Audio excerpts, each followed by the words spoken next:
सोने का गहना बन जाता है, पुल्ली भी बन जाती है, नथिया बन जाता है, बाला झुमका बन जाता है, हार बन जाता है, नाम अलग अलग हो जाते हैं, लेकिन चीज एक ही है, सोना ही है, सब सोना ही है, सोने के अलावा और कुछ नहीं है। तो उसी तरह यह सारी रचना भी है, ईश्वर से ही उत्पन्न हुई है, ईश्वर ही सब में समाया हुआ है। जैसे बर्फ और पानी, पानी है तो ठंडक पाके बर्फ बन जाता है, ठोस हो जाता है, लेकिन उसमें कुछ दूसरा नहीं है, केवल पानी ही पानी है। बर्फ में पानी के अलावा कुछ नहीं है। तो यही हाल ये निराकार परब्रह्म परमेश्वर का है और साकार का।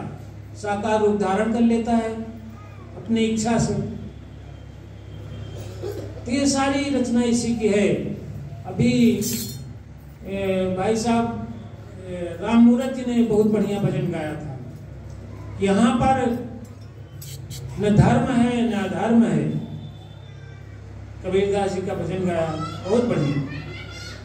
भगवान को जो जान लेता है, अपने स्वरूप को जो जान लेता है, तो जब वह परिपक्वता हो जाती है, परिपक्व हो जाता है, तो वो धर्म अधर्म सबसे अलग हो जाता है, निर्लेप हो जाता है, इससे ऊंचे उठ जाता है। हालांकि हमारा धर्म क्या है बहुत कम लोग समझते हैं। धर्म को समझते हैं कि हिंदू, मुस्लिम, ईसाई, सिख ये धर्म है। नहीं, ये तो हमको बांट दिया गया है। भगवान ने ये सब थोड़े बनाया। भगवान ने केवल हमको मनुष्य बनाया है। केवल दो जात बनाई, स्त्री और पुरुष, बस। और कोई जात नहीं, वर्ण नहीं बनाया, ना कोई धर्म बनाया।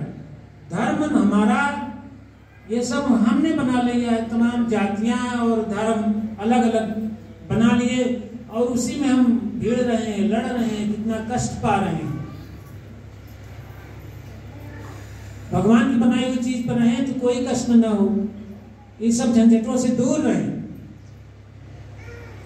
धर्म हमारा तो यह है कि हम समाज में एक व्यवस्थित रहें, हम सुखपूर्वक जी सकें, सुखपूर्वक रह सकें। वो धर्म क्या है? एक दूसरे का सत्कार, सेवा। हमारा धर्म, पिता के प्रति हमारा क्या धर्म है, माता के प्रति हमारा क्या कर्तव्य है, पुत्र के प्रति हमारा क्या कर्तव्य है, पत्नी का पति के प्रति धर्म क्या है, क्या कर्तव्य है, और पति का पत्नी के लिए क्या धर्म है, क्या कर्तव्य है। यह धर्म है और इसी से समाज व्यवस्थित रहेगा और सभी सुखपूर्वक रहेंगे। इसके खिलाफ जो जाता है, पिता को कष्ट दे रहा है, मार रहा है, पुत्र को गाली दे रहा है, गलत रास्ते पर चला रहा है, यही अधर्म है। किसी को मार रहा है, जबरदस्ती दुख दे रहा है, किसी का छीन रहा है, हड़प रहा है, यही अधर्म है। इससे समाज की व्यवस्था बिगड़ जाती है। यही धर्म है। यहाँ पर पाप पुण्य खत्म हो जाते हैं, निर्लेप हो जाता है, पाप पुण्य से निर्लेप हो जाता है। सुख दुख बराबर हो जाते हैं इसके लिए, जो इसका ज्ञान प्राप्त हो जाता है, भगवान का ज्ञान जो जान लेता है, उसके लिए सुख दुख बराबर हो जाता है। सुख दुख है समय कृत्वा, लाभो लाभो जया जयो। यही हमारे बाबा जी ने भी बताया है। पहले प्रण में क्या लिया है? तन मन धन सब भगवान का जानो। हमारा इसमें कुछ नहीं है, हम कहीं से लेके नहीं आए, कहीं से हम बनाए नहीं, उसको उत्पन्न नहीं किया, भगवान का दिया हुआ है।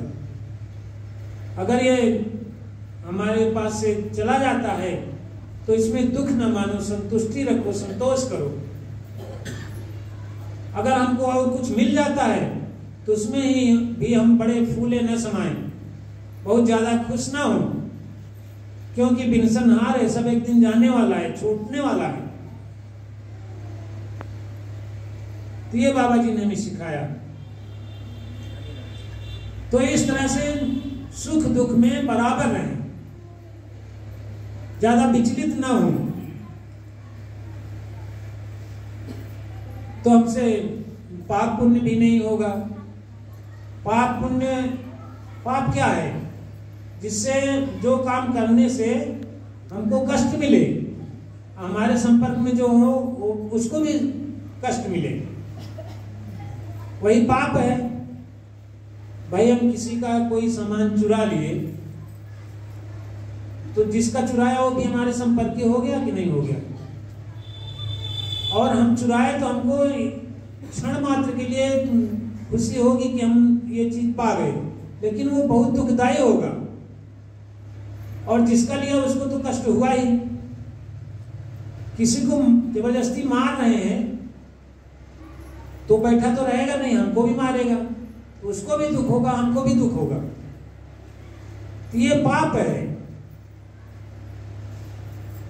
और जो काम करने से सबको खुशी मिले, संतुष्टि मिले, हमको भी सुख मिले, भाई हम किसी को आदर करेंगे, इज्जत करेंगे, वो बड़ा प्रसन्न होगा, तो वो हमको भी आदर करेगा, हमें भी बड़ी खुशी होगी, बड़ा सम्मान मिला। तो ये पुण्य है।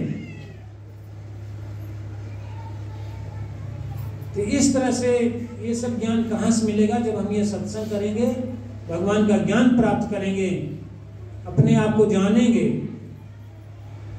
तब ये सब मिलता है। और इन सब से हमको पार होना है।